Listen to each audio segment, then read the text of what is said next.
Alright, welcome back. Today I want to take a look at this Mezco 1/12 Collective Alien Xenomorph figure.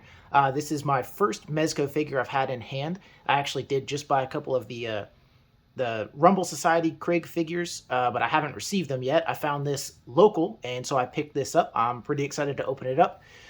As a fan of packaging and keeping boxes, I like that they ship them all like this in a plastic sleeve to protect all that beautiful artwork. Let's see it without that. There we go, without the plastic. We can see some nice artwork on the back of the figure and the accessories. Looks like there's quite a bit packed in there. And again, some great artwork on the outside. Let's see what's on the inside, though. Alright, so pulling all the trays out of the box, this is exactly what we get here. Got a clear plastic lid on the front. Again, this is my first time opening a Mezco, so I'm going to be just as surprised as you. So here's the figure itself. This looks really cool. One thing I did see online about these is they're like a seamless joint. I don't have any figures that have this kind of thing where there's like this isn't really a soft goods or cloth goods, this is more like rubberized material. But I don't have anything like this where the joints are kind of hidden and concealed. Same in the knee joints here. That's pretty cool. I'm excited to see that. Oh, even in the hips is like a concealed joint. So that's all like a soft rubbery good over the joint itself. That's pretty cool. Let's set the figure aside for a moment and see what else comes with it. Looks like we have this set of hands, a little bit more open pose to them. Reaching or grasping, something like that. We have this other set of hands that's open, but a little bit more different. I guess these would probably be a little bit more realistically like reaching for, trying to grab something, or about to grab something. Pretty cool expressive hands. We have this alternate chest plate here, little pegs for it to peg into the chest, and I'm not really sure exactly right now what this is. I'm sure we'll find out in time here. And we have three of like the extending jaw pieces, so one with like some slime or something on there, one that's just the long but hard to see there open mouth, and one that's a little bit shorter and a closed mouth there. Alright, and there is a whole other tray behind this tray. So pick this tray up, set it aside. We have another tray here with, feels like another cover. Alright. Set that cover aside. Some cool stuff in here. First, we have one of these egg pods that is closed. And that is a good size. It feels like it's solid too. It's got a little heft to it. Pretty cool. Nice paint job on it too. I don't know if you can tell, but there are differences in the finish. Like inside here is a little bit more glossy than the outside of the shell or egg. So like the inside pink parts there are kind of gloss, like a gloss finish to them. The other egg sac here, again, some really nice detailings on it. It is solid as well, kind of good heft. And the inside, the pink parts here are all like a glossier finish than the outside of it. And we have a tiny little chest burster guy here, all pink and slimy. Pretty cool. With the cutest little face too. We have one of the two face huggers. This one is like, I don't know, I guess it'd be crawling along the ground, or you could pose it somewhere.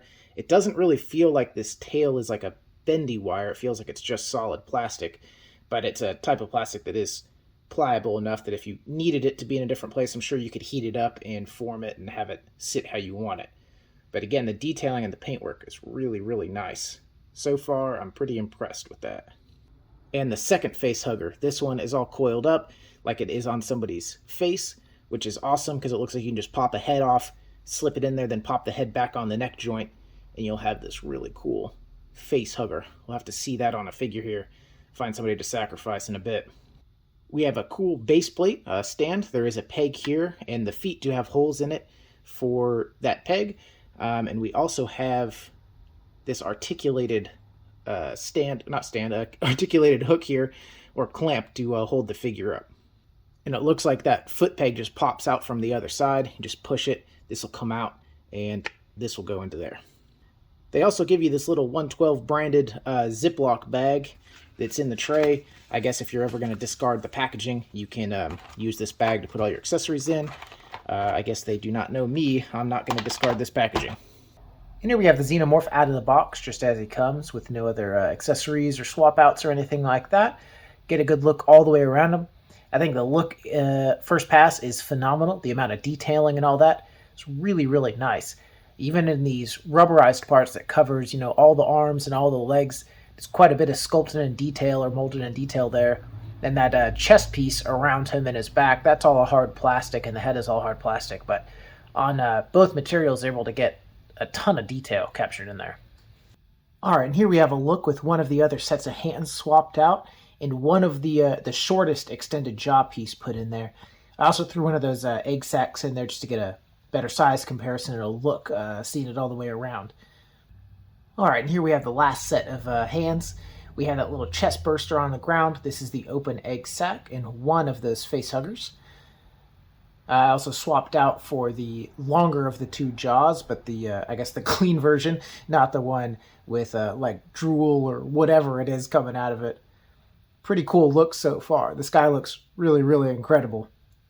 Last look here with that last extended jaw with some of that mucus on it, using that stand to have like a little bit of an assisted like crawling, kind of pose, something like that. This would be really cool if I had some piece of dio to hang it off the ceiling from. That would be a super neat pose, but unfortunately I do not. But yeah, this guy has a little limited posability, but you can still get him kind of in some poses like this, trying to simulate that kind of crawling or, running on all fours look. Last piece here, that face hugger attacking my poor NECA Pee-wee.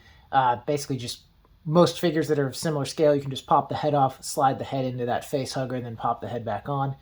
Get a pretty neat effect. I'll certainly be using this in my display. I just don't know which one will be the poor victim yet. But it is definitely a cool included accessory. Alright, I want to take a quick look at articulation here. We'll start at the head. We do have an articulated jaw. It doesn't open well, I guess it actually does open a good bit. I was thinking it didn't, but it's just a little bit tight. And it's a cool bit of detail. You can see kind of that part connected to the jaw at the back does move with the jaw. So all we do for these other like extended jaw pieces is they just fit in there. It doesn't feel like they really click in. They just kind of slide in. You can kind of bite down on it a little bit to get that effect, or even open the jaw, and they don't really fall out when they're in there. And we can see, try to get some of that glare away, we can see kind of that shape of the skull and the bone through this translucent headpiece here. It is very cool detailing. I've had a few different alien figures, mostly NECA. Can't remember others, but I feel like I've had some other ones in the past. But I don't have any to compare to, but offhand, this feels like the most well done and most detailed figure I've had. Now, certainly for the price point of these, I would expect that to be the case. I think these right now go secondary market, maybe new in box for 60 to 80 bucks, something like that. So that compared to the NECAs, I would expect this to be higher quality, and from what it feels like, the detailing and the feel of it is much nicer. Then getting at the head, we have a left and right about here and here. We don't really have much of an up. That's kind of all the up there is because of this piece that comes off the back. And we do have about that much down. Now, as far as like a side-to-side tilt or rock, we have about that much. So not a ton in the head. Mostly left to right is where a lot of your play is going to be. I wish we had a little bit more up so that we're in these crawling positions or maybe hanging from the ceiling positions, we have the head that can articulate out, but we don't get that here. Limitations of this sculpt. And I mentioned it earlier, this whole back piece here, this is all like one piece. This little horn here, these 4 tubes, the back, and all this chest, that's like one piece. That's all hard plastic.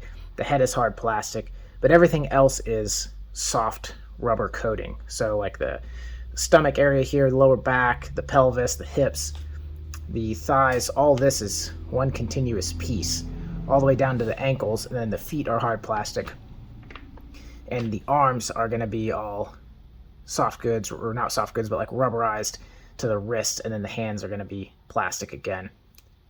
So at the arms we have about that much. We do have feels like a ball joint in there, so we do have a lot we can get out of these arms. We have a good reach forward we can get, and then out, and then we have, feels like double jointed elbows, but we get a little bit better than 90 at that elbow, and all the rubber still looks really nice around there. Then at the wrist, this is on a ball joint, so we get some really good movement all the way around. Because this like one piece rubber thing is new to me, what I'm worried about is over time stuff stretching, drying, tearing, right? But like up at the shoulder, the way this ball joint is done is it's not really pulling or stretching on anything for any of these poses, which is nice. So really the only thing that's getting any stretching or bending is right at the elbow. But the way that's designed, it looks like there's quite a bit of extra material and slack, and even like this bicep swivel that we get feels like there's a lot of material built in to accommodate for that. Next point here is going to be at the diaphragm. We have a little bit left to right, but not a ton.